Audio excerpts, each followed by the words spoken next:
नमस्कार विद्यार्थी मित्रांनो, स्वागत आहे सर्वांचं आपल्या यूट्यूब चॅनलवर।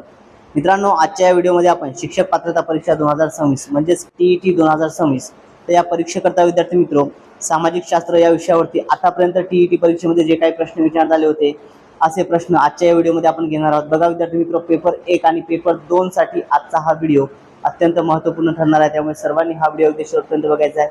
पहा विद्यार्थी मित्रो, परीक्षा या ठिकाणी 28 जून 2026 रोजी होणार आहे। फार कमी वेळ या ठिकाणी परीक्षेला शिल्लक आहे, त्यामुळे सर्वांनी हा व्हिडिओ अगदी शेवटपर्यंत बघायचा आहे आणि व्हिडिओ आवडल्यास व्हिडिओ लाईक करायचा आणि आपल्या चॅनलला सबस्क्राईब करायचं आहे। चला तर मग व्हिडिओला सुरुवात करूया। बघा विद्यार्थी मित्रो, पहिला प्रश्न आपल्या स्क्रीनवरती आहे। खालीलपैकी रिकामी जागा हा अग्निजन्य खडक आहे। ओके, खालीलपैकी रिकामी जागा हा अग्निजन्य खडक आहे। बघा, वालुकाश्म, बेसाल्ट, संगमरवर आणि चुनखडक। विद्यार्थी मित्रो, कोणता खडक आहे जो अग्निजन्य मध्ये येतो? ओके, अग्निजन्य मध्ये कोणत्या खडकाचा समावेश या ठिकाणी होत असतो हे आपल्याला बघायचं आहे। तर पहा विद्यार्थी मित्रो, या ठिकाणी बेसाल्ट, ऑप्शन नंबर बी बेसाल्ट हे या प्रश्नाचं योग्य उत्तर आहे। ओके, बेसाल्ट हा काय तर अग्निजन्य खडक या टाईपचा हा असतो। आता याचं स्पष्टीकरण समजून घेऊया। बघा, बेसाल्ट हा एक अग्निजन्य खडक आहे जो पृथ्वीच्या पृष्ठभागावर वितळलेला लावा आणि मॅग्मा थंड होऊन घट्ट झाल्यामुळे तयार होतो। ओके, हा खडक प्रामुख्याने प्लोझिक ओक्लेज, ओके काय म्हणतात प्लोझिक ओक्लेज आणि पायरोक्सिन या ऑलिव्हन यासारख्या खडकांनी बनलेला आहे। याला काळा खडक आहे, यामुळे काय त्याला काळा आणि राखाडी रंग जो असतो हा या ठिकाणी याला प्राप्त होतो। आणि लावा लवकर थंड झाल्यामुळे बेसाल्ट बारीक कण असतो, बेसाल्ट काय बारीक कण असतो ज्यामुळे मोठे स्फटिक त्या ठिकाणी तयार होत नाही। ज्यामुळे काय त्या ठिकाणी विद्यार्थी मित्रो तर मोठे स्फटिक तयार होत नाही। आता हे झालं बेसाल्ट बद्दल। मग दुसरा खडक कोणता? तर दुसरा खडक आपण बघितलं होतं विद्यार्थी मित्रो या ठिकाणी वालुकाश्म। ओके, तर बघा या ठिकाणी आपण जो वालुकाश्म हा जो दगड बघितला होता तर वालुकाश्म हा एक गाळाचा खडक आहे। ओके, वालुकाश्म काय? वालुकाश्म हा जो आहे विद्यार्थी मित्रो हा एक गाळाचा खडक आहे। वाळूच्या कणांच्या सहनन आणि सिमेंटीकरणामुळे हे तयार होत असते। ओके, बघा वाळूचे जे कण असतात या टाईपचे त्यांच्या सहनन आणि सिमेंटीकरणामुळे या ठिकाणी हा तयार होत असतो। त्यानंतर संगमरवर विद्यार्थी मित्रो, आता संगमरवर हा एक रूपांतरित खडक आहे। संगमरवर काय आहे? एक रूपांतरित खडक आहे जो उच्च दाब आणि तापमान स्थितीत चुनखडीच्या पुनःस्फटनामुळे त्या ठिकाणी तयार होतो। हे प्रामुख्याने कॅल्साइटचे बनलेले असतात। याच्या गुळगुळीत पोत आणि सजावटीच्या आकर्षणासाठी ओळखल्या जातो। ओके, या टाईपचा काय असतो? ग्रॅफाइट असतो। याचा आकर्षण म्हणून काय त्या ठिकाणी सजावटीसाठी या ठिकाणी ग्रॅफाइटचा वापर केला जातो। ओके, संगमरवर। त्यानंतर बघा शेवटचा आहे चुनखडक। आता चुनखडक काय विद्यार्थी मित्रो? हा एक गाळाचा खडक आहे। ओके, चुनखडक आहे एक गाळाचा खडक आहे जो प्रामुख्याने कॅल्शियम कार्बोनेट CaCO3 पासून बनवला असतो। हा बहुतेक वेळा प्रवाळ आणि शंख यासारख्या सागरी जीवांच्या अवशेषापासून मिळवला जातो। ओके, यासारख्या सागरी जीवांच्या अवशेषापासून जो हा मिळवला जात असतो। यानंतर पुढील प्रश्न घेऊया। पुढचा प्रश्न बघा विद्यार्थी मित्रो, जगाचे छप्पर असे कोणत्या पठारास म्हटले जाते? ओके, जगाचे छप्पर असे कोणत्या पठारात म्हटले जाते? तर विद्यार्थी मित्रो या ठिकाणी तिबेटचे पठार जे आहे याला जगाचे छप्पर म्हणतात। ओके, तिबेटच्या पठाराला काय म्हणतात? जगाचे छप्पर म्हणून या ठिकाणी विद्यार्थी मित्रो याला ओळखल्या जाते। ऑप्शन नंबर डी तिबेटचे पठार हे आपल्या प्रश्नाचं योग्य उत्तर आहे। ओके, बघा याचं सविस्तर स्पष्टीकरण समजून घेऊया। जगाचे छप्पर, okay, roof of the world असे तिबेटचे पठार, तिबेटियन प्लेट्यू किंवा पामीर पठार याला असेही म्हणतात। दुसरं नाव काय तर पामीर पठार। ओके, तिबेटच्या पठार दुसरं नाव काय? पामीरचं पठार असे याला म्हटले जाते। हे मध्य आशियातील सर्वात उंच आणि मोठे पठार आहे ज्याची सरासरी उंची समुद्र सपाटीपासून 4500 मीटर सुमारे 14,800 फूट पेक्षा जास्त आहे। ओके, चला यानंतर पुढील प्रश्न घेऊया। पुढचा प्रश्न बघा, पुढीलपैकी कोणता देश राजकीय पक्ष नाही? ओके, बघा खालीलपैकी कोणत्या देशामध्ये राजकीय पक्ष या ठिकाणी नाही म्हटलेला आहे? ओके, बघा चीन, इजिप्त, क्युबा आणि कतार यापैकी कोणत्या देशामध्ये राजकीय पक्ष नाही विद्यार्थी मित्रो? बघा या ठिकाणी कतार हा जो देश आहे यामध्ये काय तर राजकीय पक्ष येत नाही। ओके, कतार देशामध्ये कुठलाही राजकीय पक्ष नाही आहे विद्यार्थी मित्रो। यानंतर पुढील प्रश्न बघा, या ठिकाणी विद्यार्थी मित्रो चीनमध्ये नेहमी रिकामी जागा पक्षाचे सरकार असते। ओके, चीनमध्ये नेहमी रिकामी जागा पक्षाचेच सरकार असते। माओवादी, शेतकरी, समाजवादी, कम्युनिस्ट, तर चीनमध्ये नेहमी कम्युनिस्ट पक्षाचे सरकार असते। काय असते? चीनमध्ये नेहमी जे आहे विद्यार्थी मित्र कम्युनिस्ट पक्षाचे सरकार असते। ओके, चला यानंतर पुढील प्रश्न बघा। पुढचा प्रश्न आपल्या स्क्रीनवरती आहे। प्रश्न काय आहे? सूर्यमालेत लघुग्रह खालीलपैकी कोणत्या दोन ग्रहांच्या दरम्यान असतो? ओके, बघा लघुग्रह जे आहे सूर्यमालेमध्ये हे कोणत्या दोन ग्रहांच्या दरम्यान असतात? बघा मंगळ, पृथ्वी आणि मंगळ, मंगळ व गुरु, गुरु व शनी आणि पृथ्वी व शुक्र। ओके, बघा विद्यार्थी मित्रो यावरती लघुग्रह जे आहेत हे नेहमी मंगळ आणि गुरु या ग्रहाच्या दोन दरम्यान आहेत। ओके, कुठे आहे? मंगळ आणि गुरु, ऑप्शन नंबर 2 हे आपल्या प्रश्नाचं योग्य उत्तर आहे। ओके, मंगळ आणि गुरुच्या मध्ये काय तर या ठिकाणी लघुग्रह आहेत. यानंतर पुढील प्रश्न बघा, खालीलपैकी बहिर्ग्रह कोणता, खालीलपैकी बहिर्ग्रह कोणता आहे? बुध, शुक्र, पृथ्वी की शनी? विद्यार्थी मित्रो, बहिर्ग्रह म्हणून कोणता ग्रह ओळखला जातो? त्या ठिकाणी शनी जो आहे हा बहिर्ग्रह झाला. ओके, शनी या ठिकाणी बहिर्ग्रह झाला. ऑप्शन नंबर 4 हे आपल्या प्रश्नाचं योग्य उत्तर आहे. यानंतर पुढील प्रश्न बघा, विषुववृत्तीय भागात दररोज दुपारनंतर पडणारा पाऊस म्हणजे रिकामी जागा. बघा, विषुववृत्ती जो भाग आहे विद्यार्थी मित्र, तर विषुववृत्ताच्या भागावरती काय दररोज दुपारनंतर पाऊस पडतो. आता हा जो पाऊस पडतो याला काय म्हणतात? प्रतिरोध, आरोह, अभिसरण, आवर्त की प्रत्यावर्त? ओके, तर याला विद्यार्थी मित्र आरोह म्हणतात. काय म्हणतात? आरोह अभिसरण. ऑप्शन नंबर 2 हे आपल्या प्रश्नाचं योग्य उत्तर आहे. ओके, दुपारचा पडणारा पाऊस जो असतो त्याला आरोह असे म्हटल्या जाते. ओके, दररोज दुपारी पडणारा पाऊस विषुववृत्ताचा त्याला आरोह असे म्हणतात. यानंतर पुढील प्रश्न बघा, खालीलपैकी सर्वात मोठा महासागर कोणता? ओके, खालीलपैकी सर्वात मोठा महासागर कोणता आहे? हिंदी महासागर, पॅसिफिक महासागर, अटलांटिक महासागर की आर्टिक महासागर? तर सगळ्यात मोठा महासागर आहे विद्यार्थी मित्र पॅसिफिक. ओके, कोणता आहे? पॅसिफिक. यालाच विद्यार्थी मित्र बघा प्रशांत महासागर असे म्हणून ओळखतात. ओके, यालाच काय म्हणतात? याला प्रशांत महासागर म्हणूनही ओळखल्या जाते. ओके, पॅसिफिक महासागर. यानंतर पुढील प्रश्न बघा, पुढचा प्रश्न आपल्या स्क्रीनवरती आहे. प्रश्न काय? चंद्र पूर्णतः झाकला जातो या स्थितीला ग्रहणाचा कोणता प्रकार असतो? बघा, ज्यावेळी चंद्र जो आहे हा पूर्णपणे झाकला जातो, ओके, पूर्ण चंद्र झाकला गेला याला ग्रहाची कोणती स्थिती म्हणतात? खग्रास, खंडग्रास, चंद्रग्रहण, कंकणाकृती की यापैकी नाही? तर अशा वेळी ज्यावेळेस पूर्ण ग्रह झाकला जातो विद्यार्थी मित्र याला काय म्हणतात? तर याला म्हणतात विद्यार्थी मित्र बघा या ठिकाणी खग्रास चंद्रग्रहण. ओके, काय म्हणतात? खग्रास चंद्रग्रहण. ऑप्शन नंबर 1 हे या प्रश्नाचं योग्य उत्तर आहे. ओके, याला खग्रास असे म्हणतात.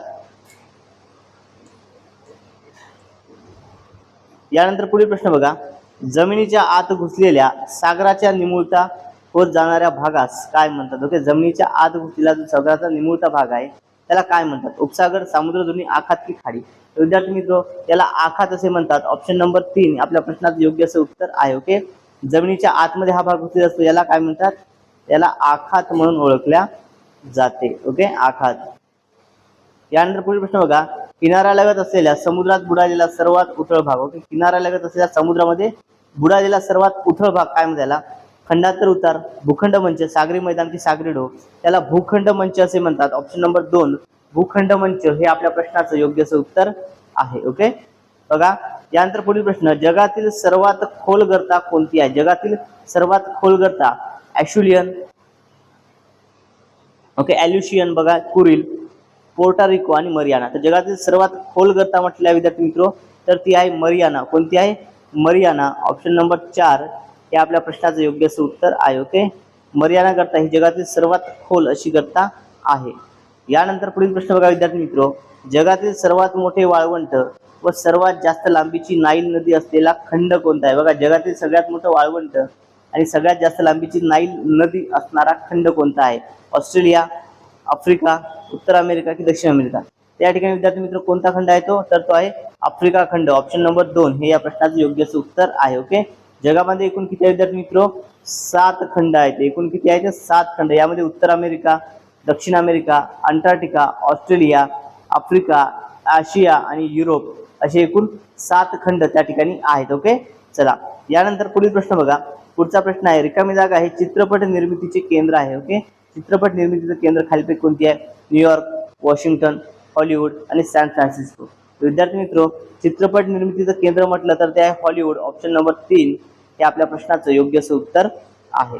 यानंतर पुढील प्रश्न बघा विद्यार्थी मित्र, पृथ्वीच्या अंतर्भागामध्ये रिकामी जागा व रिकामी जागा खनिजे आढळतात. ओके, पृथ्वीचा जो अंतर्भाग असतो या टाईपचा, तर या अंतर्भागामध्ये कुठली खनिजे आढळतात असा प्रश्न या ठिकाणी आपल्याला विचारलेला आहे. ओके, बघा, सिलिका व मॅग्नेशियम, सिलिका व ॲल्युमिनियम, निकेल व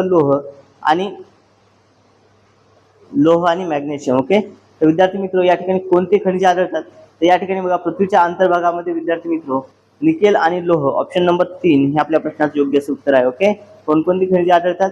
तर त्या ठिकाणी एक म्हणजे निकेल आणि दुसरं म्हणजे लोह ही खनिजे त्या ठिकाणी आढळून येतात. ओके, चला यानंतर पुढील प्रश्न बघा. पुढील प्रश्न आपल्या स्क्रीनवरती आहे, अग्निज खडकातील गॅब्रो, अग्निज खडकातील गॅब्रो या मूळ खडकापासून कोणता रूपांतरित खडक तयार होतो? बघा, गॅब्रो हा जो मूळ खडक आहे, या मूळ खडकापासून कोणता रूपांतरित खडक तयार असतो? सर्पेटाईन, संगमरवर, स्लेट की क्वार्टाइट्स? तर विद्यार्थी मित्र, कोणता खडक तयार होतो या ठिकाणी? तर सर्पेंटाईन हा तयार होत असतो. ऑप्शन नंबर 1 आपल्या प्रश्नाचं योग्य उत्तर आहे. काय? गॅब्रो या मूळ खडकापासून सर्पेंटाईन हा रूपांतरित खडक त्या ठिकाणी तयार होत असतो. यानंतर पुढील प्रश्न बघा विद्यार्थी मित्र, चीनमधील लोएसचे मैदान हे रिकामी जागा वाहून आणलेल्या गाळूच्या सूक्ष्म कणांच्या निक्षेपणातून तयार झालेल्या निक्षेपण तयारच्या वाळवंटातून निर्माण झाले आहे. ओके, कोणत्या या ठिकाणी? कलहारी, अटाकामा, थर की गोबी? कुठला विद्यार्थी मित्र? तर गोबी वाळवंट. ओके, कुठलं? गोबी. 4 नंबर आहे या ठिकाणी बघा, गोबी आपल्या प्रश्नाचं योग्य उत्तर आहे. यानंतर पुढील प्रश्न बघा, ऑस्ट्रेलियातील मरे नदी, ओके, ऑस्ट्रेलियातील मरे नदीची उपनदी कोणती? नमोई, डार्लिंग, थॉम्सन की फ्लिंडर्स? तर विद्यार्थी मित्र, ऑप्शन नंबर 2 डार्लिंग हे या प्रश्नाचं योग्य उत्तर आहे. ओके, ही काय उपनदी आहे? मरे नदीची उपनदी आहे. यानंतर पुढील प्रश्न बघा, गॅट या जागतिक संघटनेची स्थापना कधी झाली? ओके, गॅट जी जागतिक संघटना आहे, या संघटनेची स्थापना कधी झाली असा प्रश्न आपल्याला विचारण्यात आलेला आहे. बघा, 1946, 1947, 1948, 1949. तर विद्यार्थी मित्र, या ठिकाणी 1948 मध्ये जी आहे गॅटची स्थापना झाली होती. त्यामुळे ऑप्शन नंबर 3 हे आपल्या प्रश्नाचं योग्य उत्तर आहे. ओके, पहा या ठिकाणी सविस्तर माहिती पाहूया. गॅट म्हणजे काय? तर general agreement on tariff and trade. Okay, याला गॅट म्हणतात. हा आंतरराष्ट्रीय व्यापार वाढवण्यासाठी करण्यात आलेला करार आहे. याची स्थापना 1 जानेवारी 1948 रोजी झाली आणि उद्देश काय? तर जगातील देशांमधील व्यापारामधील अडथळे कमी करणे हा यामागचा उद्देश आहे. आणि गॅटचे जे आहे WTO मध्ये रूपांतरण करण्यात आलं होतं विद्यार्थी मित्र 1995 मध्ये. वर्ल्ड ट्रेड ऑर्गनायझेशन स्थापना झाली आणि गॅटचे कार्य जे आहे WTO कडे गेले. ओके, वर्ल्ड ट्रेड ऑर्गनायझेशन म्हणजे काय? WTO होय. ओके, चला विद्यार्थी मित्र, व्हिडिओ आवडला सर्वांनी व्हिडिओ लाईक करायचा आणि जर तुम्ही अजूनही आपल्या चॅनलला सबस्क्राईब केलं नसेल तर सर्वांनी आपल्या चॅनलला सबस्क्राईब करायचं आहे. त्यानंतर बघा, महाराष्ट्र राज्याची स्थापना रिकामी जागा या दिवशी झाली. कधी झाली विद्यार्थी मित्र? तर 1 मे 1960. ऑप्शन नंबर 1 हे आपल्या प्रश्नाचं योग्य उत्तर आहे. ओके, या दिवशी आपण महाराष्ट्र दिन साजरा करत असतो. यानंतर पुढील प्रश्न बघा, दक्षिण महाराष्ट्रातील लोह खनिजाचे साठे असलेला जिल्हा. ओके, दक्षिण महाराष्ट्रातील लोह खनिजाचे साठे असलेला जिल्हा कोणता आहे? कोल्हापूर, रत्नागिरी, सिंधुदुर्ग की सांगली? ओके, कोणता आहे तो विद्यार्थी मित्र? तर तो आहे सिंधुदुर्ग. ऑप्शन नंबर 3 हे आपल्या प्रश्नाचं योग्य उत्तर आहे. ओके, सिंधुदुर्ग जो आहे हा दक्षिण महाराष्ट्रातील लोह खनिज असणारा जिल्हा आहे.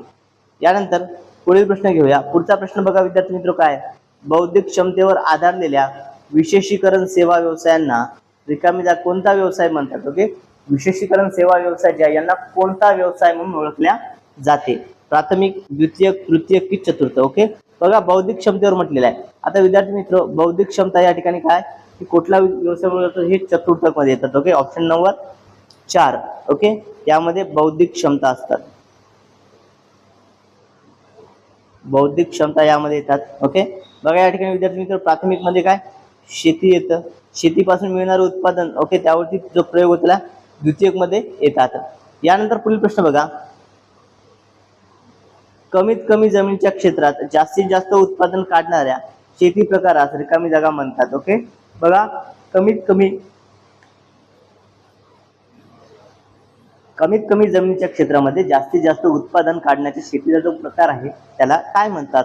बागायती शेती, सखोल शेती, विस्तृत शेती की फलोत्पादन शेती? हा प्रश्न खूप वेळा रिपीट झाला विद्यार्थी मित्र. त्याला सखोल शेती म्हणतात. ऑप्शन नंबर 2 सखोल शेती हे आपल्या प्रश्नाचं योग्य उत्तर आहे. यानंतर पुढील प्रश्न बघा, महाराष्ट्र राज्यातील रिकामी जागा अति द्रुतगती एकमेव महामार्ग आहे. ओके, कुठला आहे? मुंबई पुणे, मुंबई नागपूर, मुंबई कोल्हापूर, मुंबई अमरावती? कुठला आहे? तर तो विद्यार्थी मित्र मुंबई पुणे हा अति द्रुतगती महामार्ग आहे. ऑप्शन नंबर 1 आपल्या प्रश्नाचं योग्य उत्तर आहे विद्यार्थी मित्र. यानंतर पुढील प्रश्न बघा, पुढचा प्रश्न काय? पंजाबचा राज्य पक्षी. ओके, पंजाबचा राज्य पक्षी कोणता आहे? पोपट, बाज, कबूतर की कावळा? तर पंजाबचा राज्य पक्षी विद्यार्थी मित्र बाज म्हणजेच गरुड हा काय? हा पंजाबचा राज्य पक्षी आहे. ओके, पंजाबचा हा राज्य पक्षी आहे. यानंतर पुढील प्रश्न घेऊया. बघा, पुढचा प्रश्न काय? अंबाला हे शास्त्रीय उपकरणांची निर्मिती करणारे शहर असल्याने त्यास रिकामी जागा शहर म्हणतात. बघा, अंबालामध्ये काय होतं विद्यार्थी मित्र? तर शास्त्रीय उपकरणांची निर्मिती जी आहे ती मोठ्या प्रमाणात केली जाते. शास्त्रीय उपकरणे जी आहेत या ठिकाणी शास्त्रीय उपकरणांची निर्मिती मोठ्या प्रमाणात होते. मग बघा आता शास्त्रीय उपकरणे जर असतील ओके, ते या ठिकाणी मग याला काय म्हणून ओळखलं जाणार? औद्योगिक, धार्मिक, पर्यटन की विज्ञान? तर यामुळे याला काय म्हणतात? शास्त्रीय उपकरणे निर्माण करत असल्यामुळे याला विज्ञान शहर म्हणतात. काय म्हणतात? विज्ञानाचे शहर. ओके, विज्ञान शहर म्हणून त्या ठिकाणी ओळखले जाते. त्यामुळे विद्यार्थी मित्र ऑप्शन नंबर 4 विज्ञान हे आपल्या प्रश्नाचं योग्य उत्तर आहे. यानंतर पुढील प्रश्न बघा, उत्तर व दक्षिण भारतातील प्रत्यक्ष सीमारेषा म्हणून ओळखली जाणारी पर्वतरांग कोणती? ओके, उत्तर आणि दक्षिण भारतातील प्रत्यक्ष सीमारेषा म्हणून ओळखली जाणारी पर्वतरांग कोणती आहे? सातपुडा, विंध्य, सह्याद्री की अरवली? ओके, उत्तर आणि दक्षिण भारत म्हटलंय, तर या ठिकाणी कोणतं आहे विद्यार्थी मित्र? तर या ठिकाणी ही येतं. या ठिकाणी बघा कुठली पर्वतरांग आहे? सातपुडा, विंध्य, तर ही आहे विंध्य पर्वतरांग. ओके, कुठल्या विद्यार्थी मित्र? विंध्य. ऑप्शन नंबर 2 हे या प्रश्नाचं योग्य उत्तर आहे. ओके, विंध्य पर्वतरांग. यानंतर पुढील प्रश्न बघा, रेषालेख व स्तंभालेख हे रिकामी जागा आहेत. ओके, रेषालेख आणि स्तंभालेख हे रिकामी जागा आहेत. एकमितीय आकृती, द्विमितीय आकृती, त्रिमितीय आकृती की वितरणात्मक आकृती? ओके, विद्यार्थी मित्र हे सर्व काय आहेत? रेषालेख आणि स्तंभालेख हे कशामध्ये येतात? हे एकमितीय आकृतीमध्ये येतात. त्यामुळे ऑप्शन नंबर 1 एकमितीय आकृती हे आपल्या प्रश्नाचं योग्य उत्तर असणार आहे. यानंतर पुढील प्रश्न बघा, अँडीज पर्वतरातील ओके, अँडीज पर्वतरातील सर्वात उंच शिखर कोणते? अँडीज पर्वतरांगेतील सर्वात उंच शिखर कोणते आहे? Mount McKinley, Mount Mitchell, Mount ॲक्वामा, ओके, माउंट ॲकोनग्वामा आणि त्यानंतर माउंट एल्ब्रुस. ओके, कुठल्या विद्यार्थी मित्र? तर या ठिकाणी ऑप्शन नंबर 3 माउंट ॲक्वामा. ओके, हे या प्रश्नाचं योग्य उत्तर आहे. यानंतर पुढील प्रश्न बघा, टांझानिया ओके, टांझानिया आफ्रिकामधील मृत ज्वालामुखी कुठला आहे? फुजियामा, माउंट किलोमांजरो, काटामाई आणि व्हीएस. ओके, कुठला आहे विद्यार्थी मित्र? त्या ठिकाणी माउंट किलोमांजरो. ऑप्शन नंबर 2 हे आपल्या प्रश्नाचं योग्य उत्तर आहे. ओके, हा कुठील? तर हा टांझानिया. टांझानियामधील काय विद्यार्थी मित्र? टांझानियामधील हा मृत ज्वालामुखी आहे. ओके, मृत ज्वालामुखी हा आहे.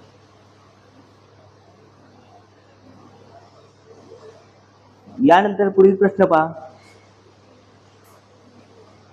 खालीलपैकी कोणते गोड्या पाण्याचे सरोवर नाही? ओके, खालीलपैकी कुठले गोड्या पाण्याचे सरोवर नाही म्हटलेलं आहे?